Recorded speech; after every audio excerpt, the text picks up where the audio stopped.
frisch, hein? Ça peut la colte. Oh, là. Nous sommes à l'EHPAD d'Ilsenheim pour assurer le quotidien des 65 résidents. Près d'une quarantaine de personnes y travaillent, dont 4 infirmières et 15 aides-soignantes. La mission de ces dernières, s'occuper de l'hygiène des résidents ainsi que de leur confort physique et moral. Si les EHPAD sont en constante recherche de personnel diplômé, ici on recherche certes des profils avec de solides compétences professionnelles, mais aussi de grandes qualités humaines. Quelqu'un qui va avoir envie de communiquer avec nos résidents, puisqu'ici on est un lieu de vie avant d'être un lieu de soins. On s'occupe de personnes, mais dans leur environnement de vie, dans leur maison. Donc c'est avoir des personnes qui ont envie de s'intéresser aux résidents, de les connaître, de les découvrir, de les respecter. Pour travailler auprès de personnes âgées, on demande à ce que le personnel ait beaucoup d'empathie, voilà, que ce soit une qualité essentielle pour pouvoir accompagner les résidents et répondre à leurs attentes. Aline travaille à Ilsenheim, ce n'est pas elle qui dira le contraire. Pour elle, aide-soignante, c'est bien plus qu'un métier. Ce métier, c'est avant tout une vocation.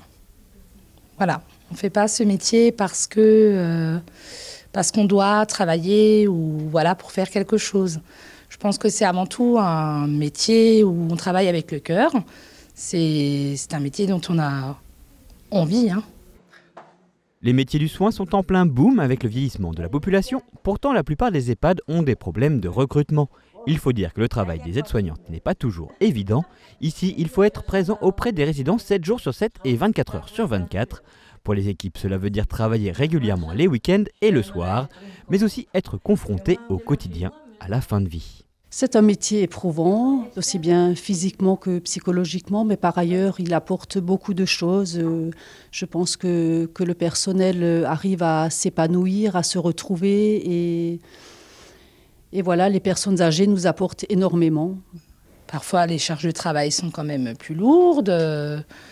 Les horaires, voilà, on n'a pas forcément des horaires toujours faciles dans notre métier, mais c'est un choix, donc voilà. Travailler les week-ends, les jours fériés, des nuits, mais c'est un choix. Les jours ne se ressemblent jamais, il y a des jours sans, il y a des jours avec. Ils sont, voilà, un jour ça va pour eux, un jour ça va moins bien, et c'est là qu'il faut trouver notre humour et puis leur donner envie d'être là. Ils nous donnent de bons moments, de bons échanges. La dimension humaine du métier d'aide-soignante est indispensable dans les EHPAD, peut-être plus que dans d'autres types d'établissements. Car ici, avant tout, c'est un lieu de vie. La relation soignant-résident, c'est encore ces derniers qui en parlent le mieux. J'admire souvent les soignants qui, malgré le manque de temps, ou avec le manque de temps, se penchent sur des êtres fragiles et diminués. Et je trouve qu'il faut beaucoup de foi en l'homme pour croire à la valeur de leur travail. Un bébé, c'est facile à soigner, mais une personne âgée qui se souille, c'est beaucoup plus difficile. Les EHPAD recrutent.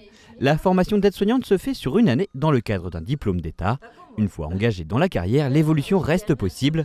Il existe différentes spécialisations. Par exemple, à Ilsenheim, les aides-soignantes sont formées aux soins en gérontologie.